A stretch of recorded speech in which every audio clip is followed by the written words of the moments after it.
Assalamualaikum warahmatullahi wabarakatuh. Saya Lukmanul Hakim, SPD, calon guru penggerak angkatan 11.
Diseminasi menyebarkan pemahaman dan penerapan pengalaman budaya positif atas pendidikan guru penggerak angkatan 11, maka dimulai dengan membaca atau doa yang akan dipimpin oleh Pak Mumus. Disilakan Pak Mumus.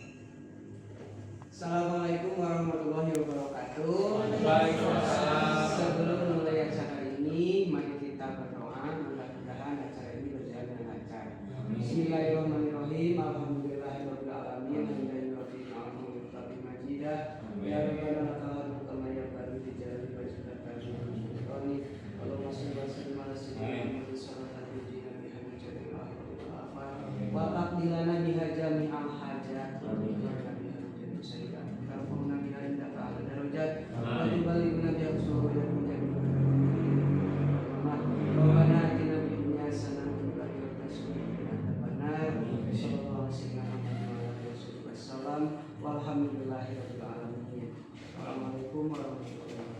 Terima kasih Pak Mumus ya, mudah-mudahan doa kita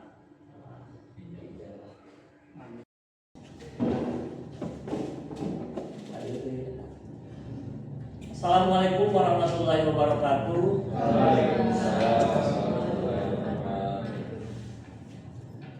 Alhamdulillah pada kesempatan ini kita melakukan diseminasi, yaitu menyebarkan pemahaman dan penerapan pengalaman budaya positif atas apa yang saya pelajari sebagai calon guru penggerak angkatan 11 Kabupaten Tasikmalaya.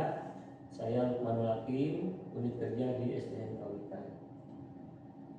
Terima kasih Bapak dan Ibu yang telah hadir. Untuk itu kita awali dengan membaca basmalah bersama-sama.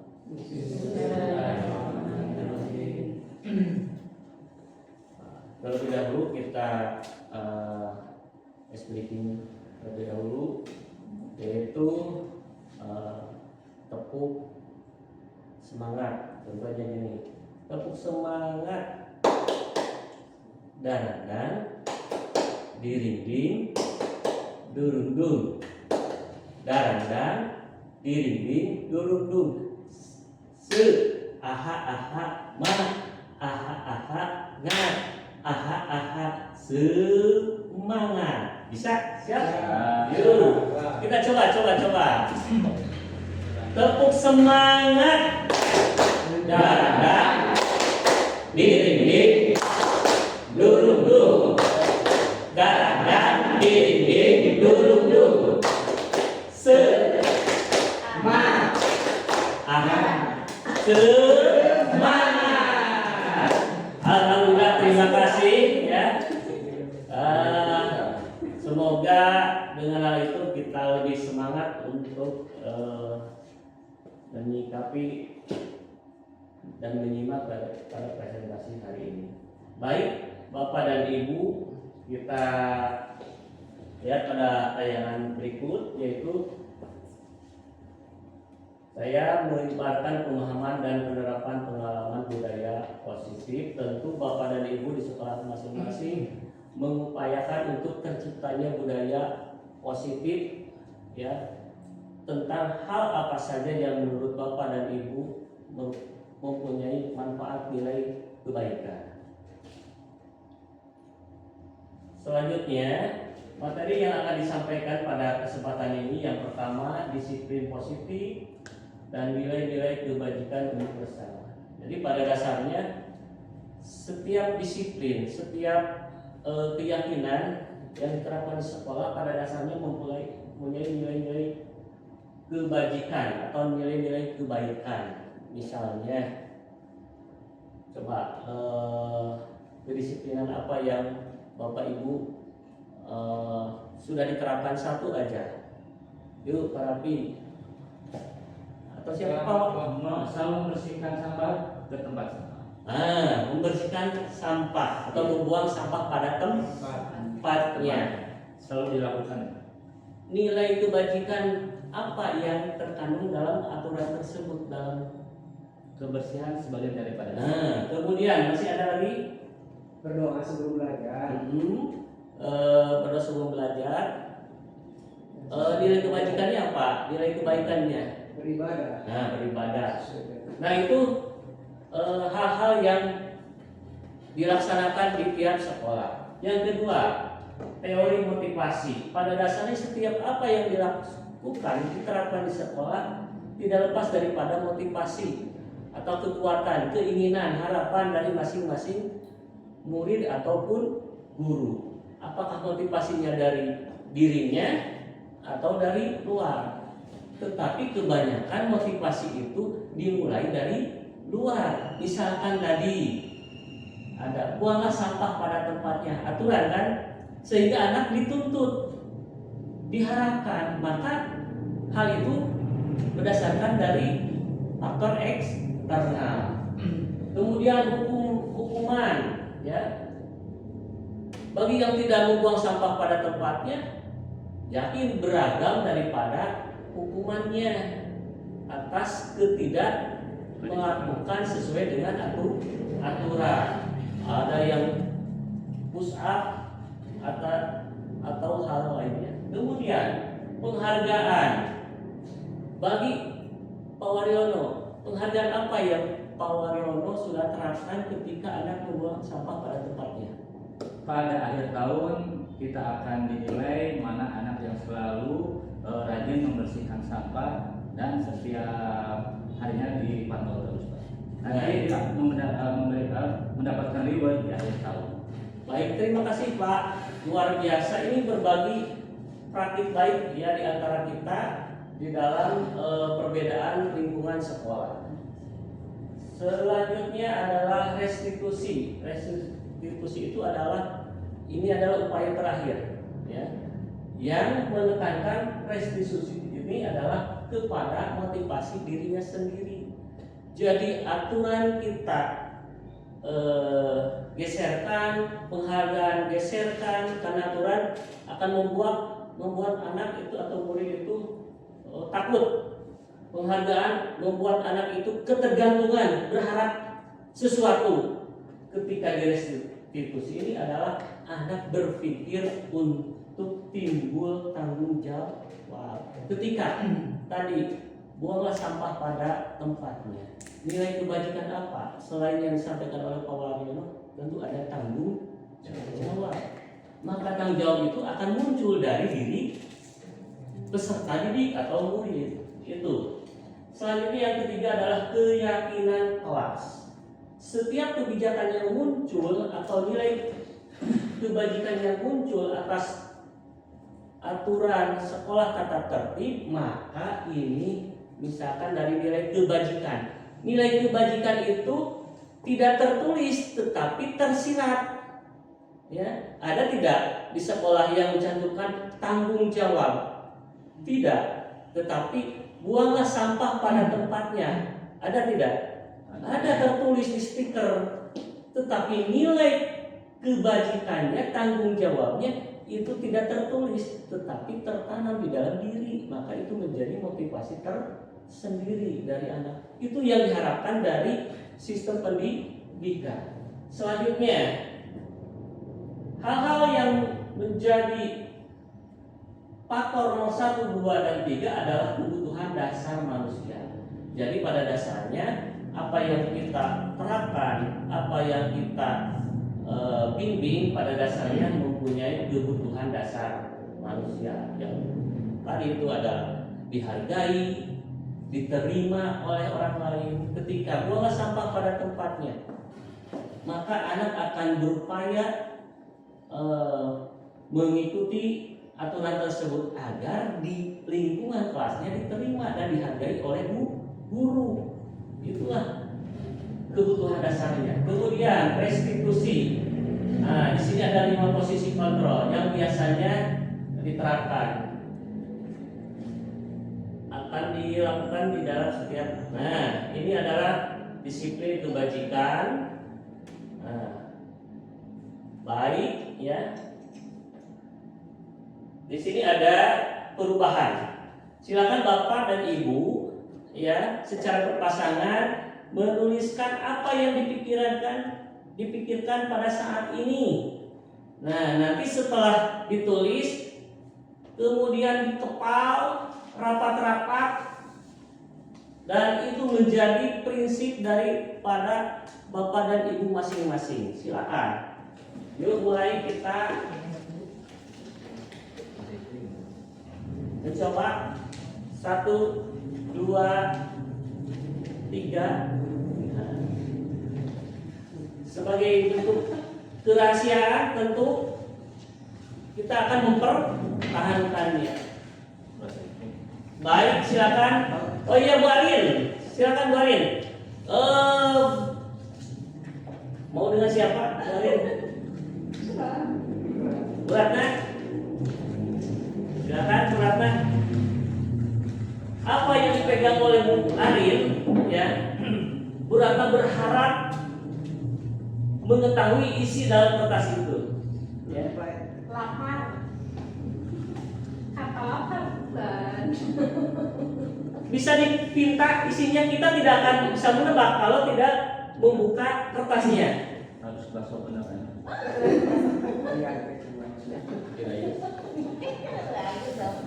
Ayo.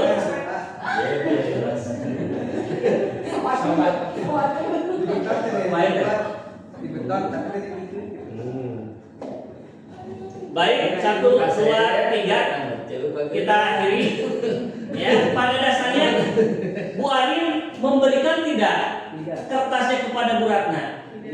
Tidak. Maka apa yang terjadi dari demonstrasi tersebut? Dari sisi Bu Arin mempertahankan, ya, meski Bu Ratna berbagai rayuan, berbagai, kalau mungkin tidak berhasil dengan rayuan, pasti akan meningkat kepada ancaman. Itulah yang akan terjadi dan yang kita alami di dalam kegiatan pembelajaran.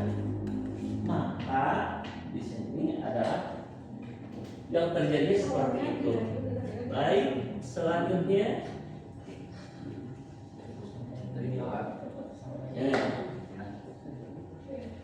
Nah, maka hal yang bisa diambil yaitu ilusi bayangan guru mengontrol murid.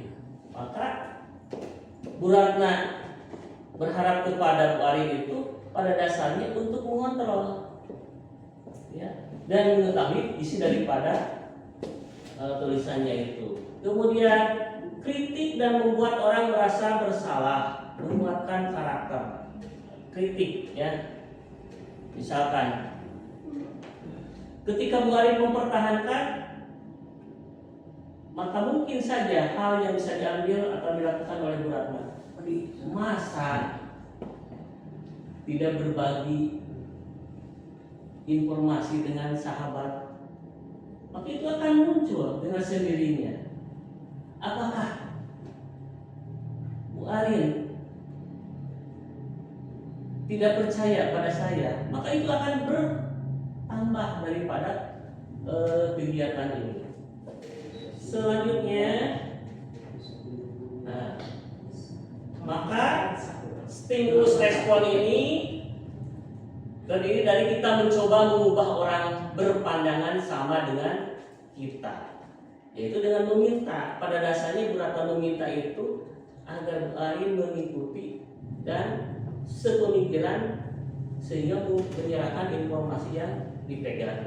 Kemudian teori kontrol, kita berusaha memahami pandangan orang lain tentang dunia. Selanjutnya tentang disiplin. Nah, lagi-lagi kita di sekolah menerapkan tentang disiplin, yaitu menggali potensi menuju sebuah tujuan apa yang dia hargai. Pada dasarnya disiplin itu diterapkan dan diupayakan untuk mencapai tujuan, baik tujuan di lingkungan sekolah ataupun di lingkungan lain. Selanjutnya, nilai-nilai kebajikan universal. Tadi yang disampaikan bahwa setiap peraturan di sekolah, ya, tentu mempunyai nilai-nilai yang baik yang diakui oleh semuanya. Misalkan tadi, buanglah sampah pada tempatnya. Apakah itu hanya di SD Mandalahayu? Tidak. Mungkin saja, mungkin tidak di SD di Papua. Buanglah sampah pada tempatnya. Mungkin tidak berlaku. Nah, maka ini nilai kebajikan yang universal. Selanjutnya, teori motivasi, hukum dan penghargaan, restitusi, ya. Bahwa motivasi itu ada dua faktor. Yang pertama adalah faktor eksternal dari luar, ya.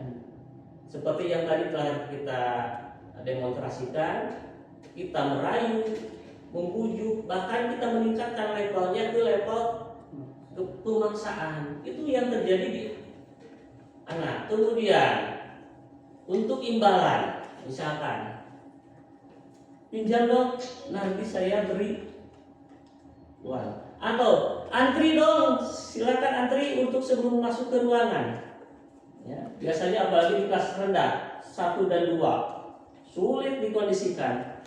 tapi biasa memunculkan ide. Yuk, anak-anak, bagian antri tertib, kalian akan mendapatkan bintang. Semakin tertib, maka bintangnya akan semakin banyak. Nah, dengan hal itu, anak itu berharap penghargaan. Itu mau tidak mau akan membentuk pada perilaku anak. Kemudian ada internal. Nah, ini yang menjadi tujuan disiplin positif. Mindset kita ya mudah-mudahan bisa berubah dari faktor eksternal menjadi internal, dari peraturan menjadi motivasi internal, yaitu saya akan menjadi orang yang seperti apa. Jadi sifatnya bertanya. Coba kalau kalian buang sampah sembarangan, apa yang dirasakan oleh kalian? Apa yang akan terjadi di lingkungan? Oh, mungkin muncul lingkungan akan kotor. Oh, yang dilakukan saya ini tidak benar. Maka itu akan tersendiri menyadari dari murid tersebut. Kemudian ya, di sini ada hukuman dan penghargaan. Tadi sudah ada gambaran umum bahwa hukuman ini, di sini ada ya. Penghargaan berlaku sama dengan hukuman. Jadi levelnya sama antara hukuman dan penghargaan, sama-sama faktor eksternal dari luar. Kemudian pengaruhnya jangka pendek tadi. Bagi yang tertib, kalian diberi bintang. Coba kalau gurunya sudah habis tanda bintangnya, maka luluh pula motivasi anak untuk tertib. Itu jangka pendeknya. Kemudian penghargaan menghukum, penghargaan mengurangi ketepatan. Jadi kurang tepat ketika anak selalu diberi penghargaan ataupun hukuman, karena hukuman itu menjadi hal yang menakutkan bagi anak. Kalau kamu tidak membuang sampah pada tempatnya, kamu push up, kamu itu lari misalnya, itu menjadi anak itu takut atau menghindarinya. Kemudian, di sini kita tanya jawab ya, perbedaan hukuman dan konsekuensi. Hukuman itu tadi sudah ada gambaran bahwa itu menakutkan, kemudian perkataan dan perilakunya berbentuk pernyataan. Kalau konsekuensi itu adalah hal yang dilakukan sesuai dengan apa yang menjadi hal yang sudah dilakukan. Baik, yang pertama yuk kita baca. Murid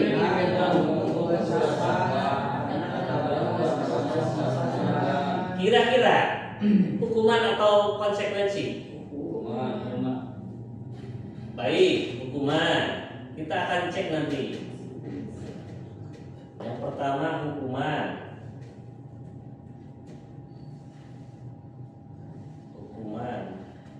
Kemudian yang kedua baca.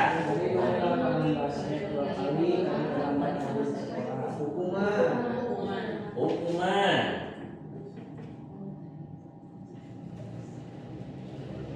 Nanti kita akan cek setelah slide ini, ya. Sekaligus kita mengecek dan mengevaluasi diri kita sendiri ketika di sekolah. Selanjutnya,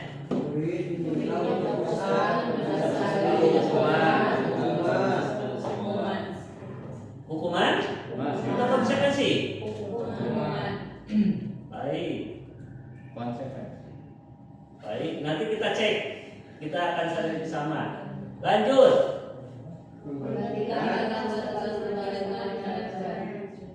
Menggantikan konsekuensi.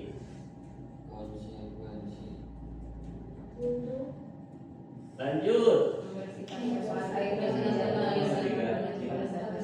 Hukuman atau konsekuensi?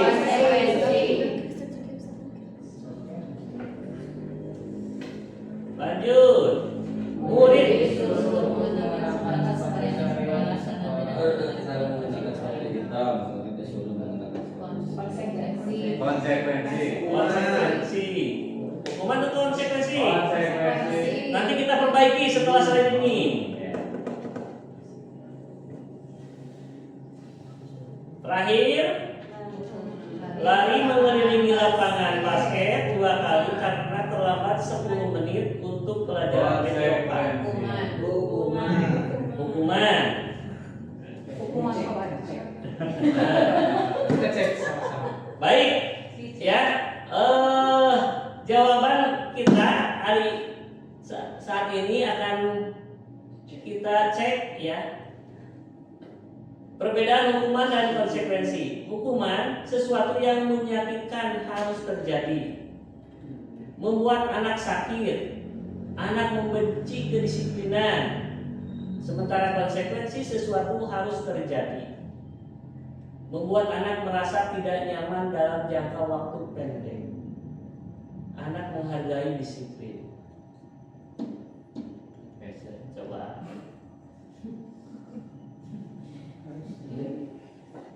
Yuk, kita cek kembali.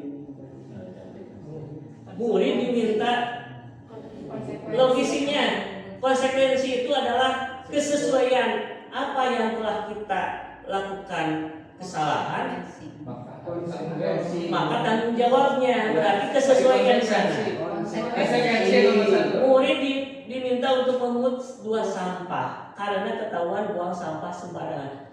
Apa yang dibuang? Sampah. Berarti ada tanggung jawab untuk memungut sampah, maka ini adalah kategori konsekuensi.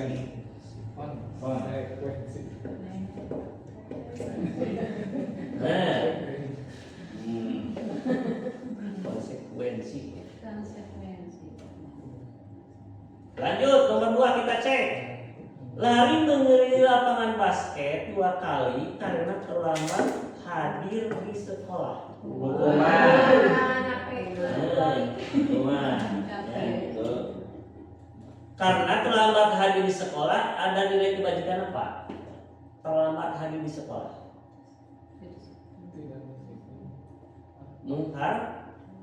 Menghargai orang lain, kan orang lain sudah masuk. Nah, itu juga.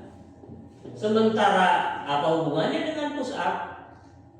Ya, nah maka itu. Kemudian murid diminta untuk push up 15 kali karena tidak menggunakan masker. Hukuman.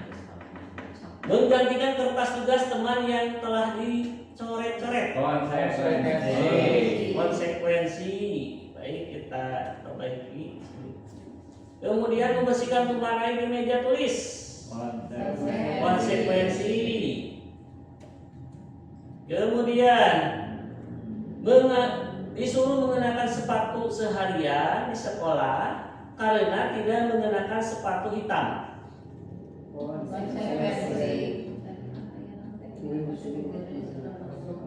Sepatu seharian. Nah, diksinya ini sepatu hitam.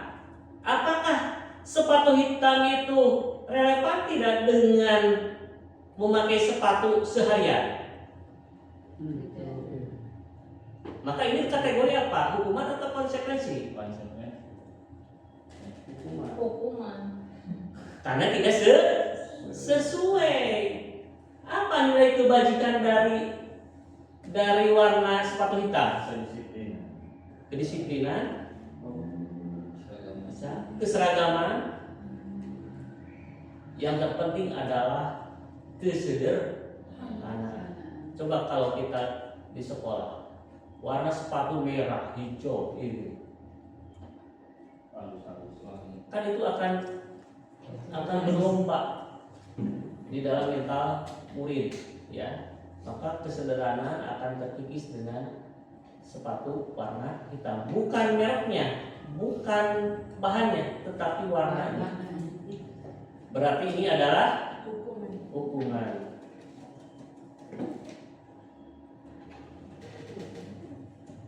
Lanjut, lari mengelilingi lapangan basket. Hukuman. Coba. Hukuman. Lari mengelilingi lapangan basket. Yuk, Pak Iman.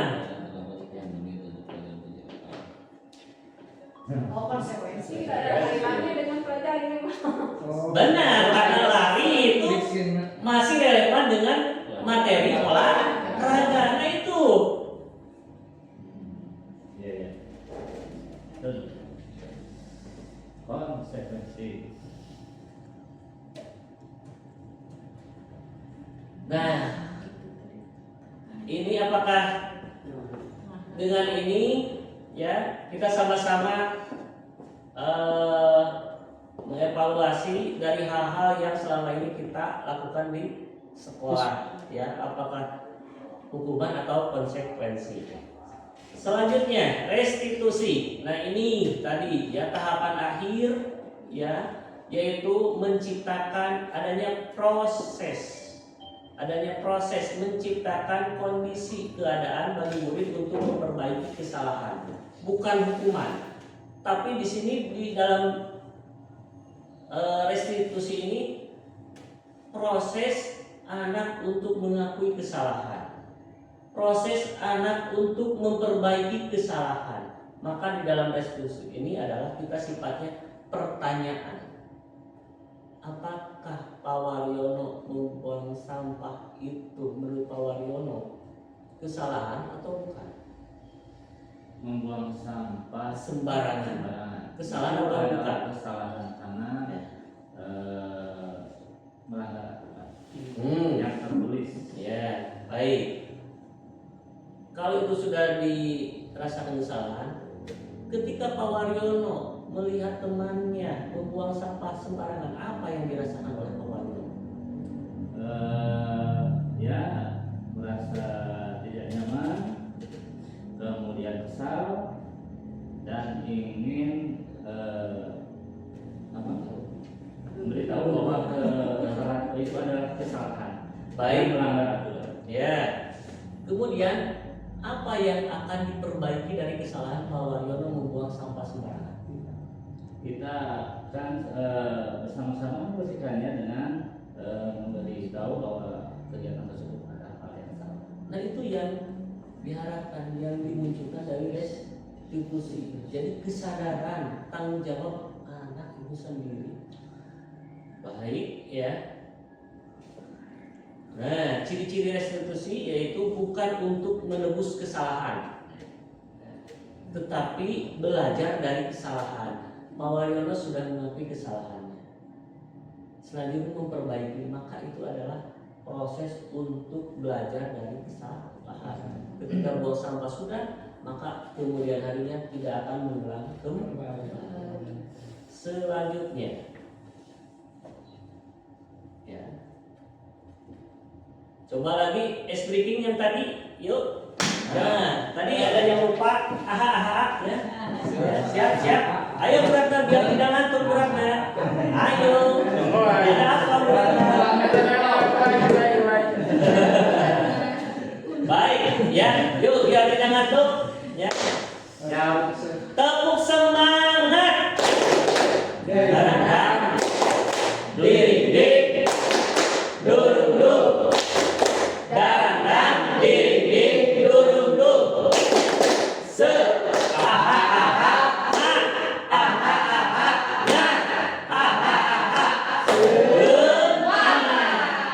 Luar biasa, semoga dengan speaking ini tidak melelahkan.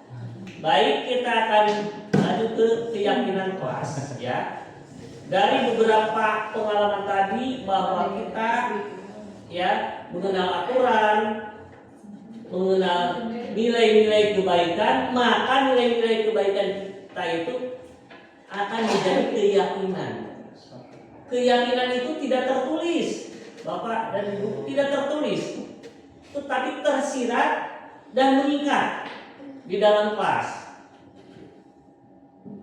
Ya, saya mengambil ini bahwa telah dilakukan tidak ya, mulainya benar dari faktor eksternal. Kita mengadakan aturan. Semoga dengan faktor aturan itu menumbuhkan nilai-nilai tanggung jawab. Selanjutnya, mengapa tidak peraturan saja? Mengapa harus keyakinan kelas? Nah ini salah satunya yaitu mengapa kita harus peraturan, harus menggunakan helm bila mengendarai kendaraan roda 2. Untuk mendukung motivasi intrinsik kembali ke nilai keyakinan-keyakinan untuk menggerakkan seseorang dibandingkan mengikuti serangkaian peraturan-peraturan. Lanjut, nah di sini ada peraturan dan keyakinan kelas. Yuk kita tanya jawab lagi. Kita diawali dengan buanglah sampah pada tempatnya. Dari perilaku, dari peraturan itu ternyata ada nilai yang baik, yaitu karakter tanggung jawab. Coba di yang kedua baca. Dilarang mengganggu orang lain. Keyakinan kelas, nilai kebajikan apa yang muncul dari peraturan itu? Menghargai orang lain. Hadir di sekolah 15 menit sebelum pembelajaran dimulai, ini adalah aturan. Maka karakter yang ditumbuhkan yang menjadi keyakinan kelas itu adalah menghormati orang lain dan komitmen. Selanjutnya baca. Kira-kira apa nilai kebajikan, karakter yang ditumbuhkan dari dilarang keras? Benar. Menyayangi teman. Kemudian dari perilaku kekerasannya apa? Apa ya?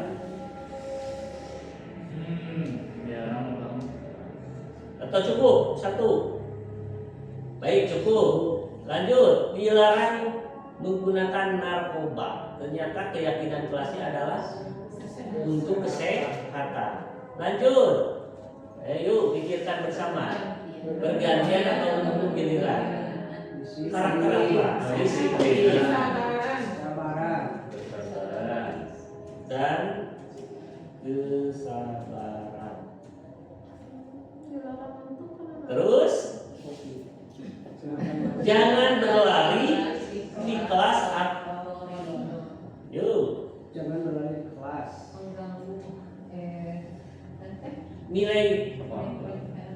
Nilai kebajikannya apa? Jangan berlari di kelas. Ketertiban bagus. Atau menghargai orang lain. Bisa. Mungkin saja kan di kelas itu sedang belajar, ya. Apalagi di kelas ya ada siswa yang kurang konsen atau kategorinya ABK, pasti itu akan mengganggu, ya. Lanjut, kebutuhan dasar manusia dan dunia berkualitas. Nah, pada dasarnya ini kebutuhan dasar manusia itu, nah, bentuk apa ini Pak Rafi? Kasih sayang, betul Pak Imam, ya Pak Rafi bentuk kasih sayang. Yang terutama rasa diterima. Buang sayang. Saya yakin ya kita dengan guru lain di dalam satu sekolah kita punya dan membutuhkan rasa diterima. Ketika kita tidak diterima di lingkungan, maka kita akan disisihkan atau secara sendiri. Ya. Jadi itu adalah kebutuhan manusia, tidak cuma makan. Ya. Yang paling utama adalah kebutuhan dasar diterima. Benar Pak? Benar. Selanjutnya penguasaan. Nah, ini ya. Mau tidak mau dengan bintang penguasaan, baik di jabatan, ya, ataupun secara tidak tertulis di dalam jabatan, tapi kekuasaan.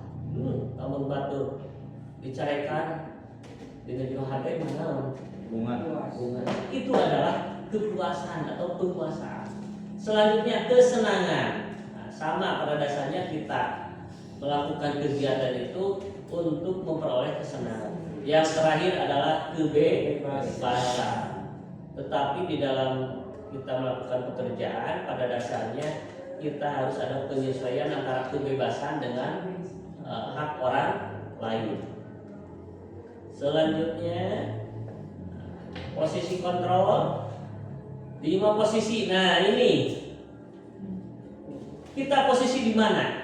Apakah di sekolah itu atau di kelas ini posisi kita sebagai penghukum? Yuk. Indikatornya yang pertama, guru berbuat menghardik, nyentak. Kemudian di dalam perkataan sifatnya pernyataan, bukan pertanyaan. Kalau menghukum itu sifatnya pernyataan.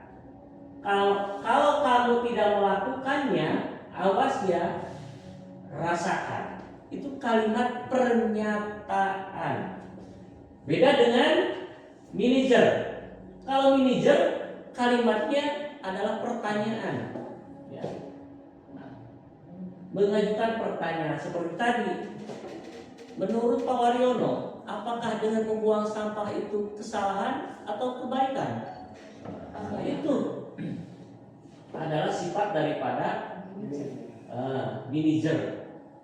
Nah, silakan Bapak dan Ibu mau atau selama ini ada di posisi penghukum, membuat orang merasa bersalah.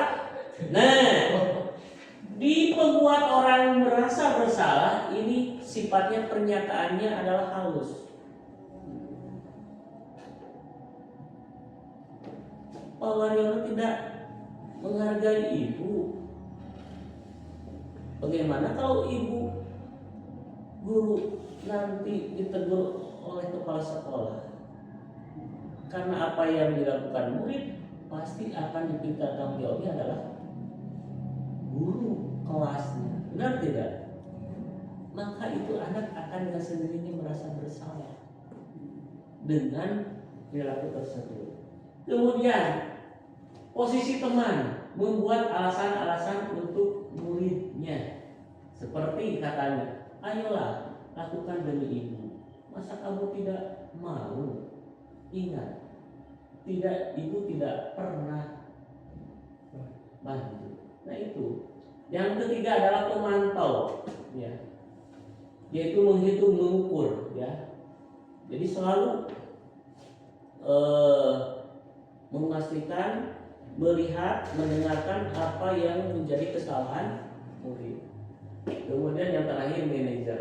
Nah, silakan Bapak Ibu ya introspeksi diri, peran yang selama ini sudah dilakukan. Apakah di posisi penghukum, pemeriksaan, teman, pemantau, atau manajer? Itu ada jawabannya di Bapak Ibu. Tetapi untuk kedepannya, andaikan memilih, yuk, Parapi, andaikan memilih posisi Parapi untuk kemudian di posisi mana? Manajer Pak. Baik. Ya. Apakah Bu Aip ini mau di posisi penghukum? Tidak. Nah itu, ya. Baik, lanjut, ya.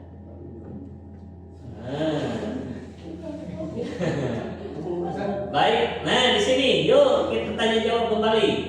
Ya, pernyataan. Siapa yang mengatakan?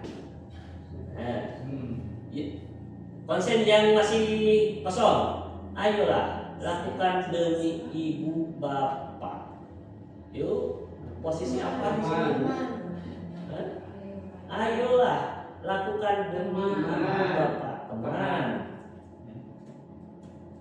Ayo, dan selanjutnya.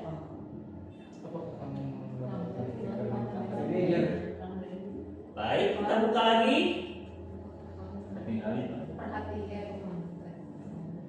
Yuk. Posisi mana? Yuk. Posisi mana ini? Apakah kamu mau mendapatkan stiker bintang hari ini?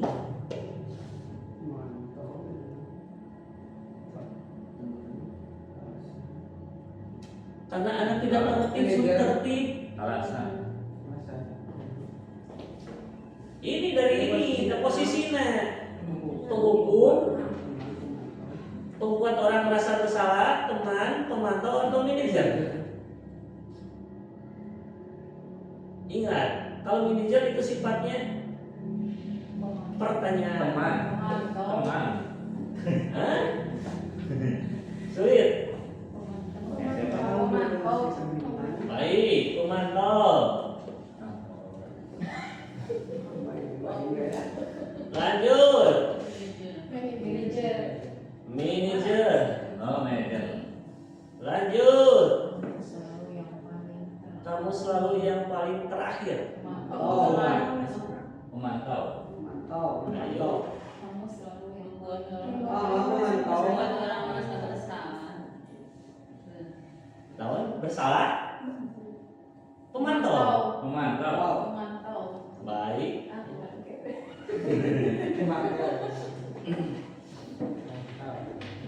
Selanjutnya, nah, segitiga restitusi. Nah, segitiga, maka di sini ada 3 unsur indikator. Yang pertama, validasi kebutuhan. Kedua, menanyakan keyakinan. Yang ketiga, menstabilkan identitas. Maka ini yang terlebih dahulu dilakukan, menstabilkan identitas supaya ketika anak melakukan kesalahan, maka kita jangan langsung menegurnya, tetapi kita hargai dulu haknya untuk stabil emosinya. Yaitu dengan setiap orang pasti pernah melakukan kesalahan. Dasarnya itu ya, manusiawi. Ya. Karena kalau kembali pada diri kita melakukan kesalahan, pasti di hati kita kan murid teh manusia tidak luput dari kesalahan. Kemudian validasi kebutuhan. Kamu tentu punya alasan. Nah, setiap kesalahan, Pak Waryono tadi buang sampah sembarangan. Apa yang menyebabkan Pak Waryono membuang sampah sembarangan? kebiasaan Kebiasaan. Kebiasaan. Atau tidak ada tong sampahnya? Bisa. Atau lupa tong sampah ada? iya Itu yang harus ditanyakan alasannya. Yang ketiga, nilai apa yang telah kita sepakati atau ingin menjadi orang yang seperti apa. Nah, ini yang dimunculkan di dalam restitusi anak untuk memperbaiki diri sendiri, bukan diperbaiki oleh guru. Selanjutnya, menstabilkan identitas tadi sudah, kemudian validasi tindakan sudah, keyakinan sudah. Ya. Lanjut untuk sesi tanya jawab, ya Bapak Ibu, andai kata ada pertanyaan, ya, atau ketika ada pertanyaan nanti kita saling melengkapi antar sesama. Ada tidak? Cukup? Jelas. Iya. Baik. Terima kasih ya atas kehadiran Bapak Ibu di sini. Pada dasarnya apa yang telah dipelajari oleh saya selama mengikuti pendidikan yang bergerak, hal apa yang sudah dilakukan, salah satunya yang sudah dilakukan ya di sekolah kami, yaitu dengan apa yang sering dilakukan di dalam lingkungan sekolah, yaitu kita pada dasarnya bukan pada dasarnya menanamkan dari sisi pencegahan, ya, lebih baik mencegah daripada mengobati atau menanggulanginya. Maka kami dengan menggunakan gerakan menggunakan mangkuk untuk kebersihan. Jadi setiap jajan anak menggunakan mangkuk, ya, bekerja sama dengan guru, bekerja sama dengan pedagang, kita saling menguntungkan. Dari pedagang, ketika anak menggunakan mangkuk, maka dia akan menghemat pembelian plastik. Modal anak kurang, alhamdulillah. Dari sisi lingkungan, alhamdulillah lingkungan menjadi lebih bersih, terjaga. Karena anak ketika dipinta pungut sampah cenderung sulit untuk bertanggung jawab. Nah, untuk itu maka gerakan ini, dan satu hal lagi, yuk kita pikirkan, bagi yang lupa tidak menggunakan mangkok sampahnya, kemudian keyakinan kelas apa yang mungkin sebagai konsekuensinya? Kita menghindari hukuman.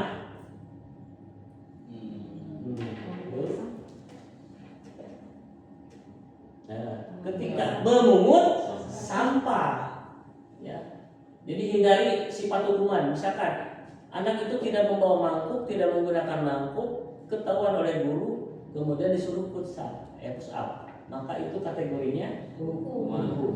Maka itu kita hindari yang sifatnya hukuman.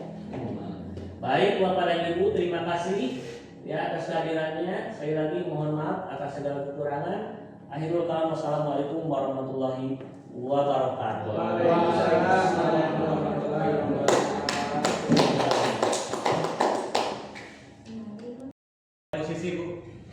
Alhamdulillah, diseminasi menyebarkan pemahaman dan penerapan pengalaman budaya positif atas pendidikan guru penggerak angkatan 11 telah berakhir. Maka untuk keberkahan kita akhiri dengan berdoa yang akan dipimpin oleh Pak Mumus. Silakan. Alhamdulillah, pelaksanaan kegiatan kita selesai. Mudah-mudahan apa yang disampaikan barusan oleh Pak Lukman, kita semua bisa menerapkannya di sekolah masing-masing. Baik, untuk itu kita tutup dengan doa. Robbana atina fid dunya hasanah wa fil akhirati hasanah wa qina adzabannar. Assalamualaikum warahmatullahi wabarakatuh.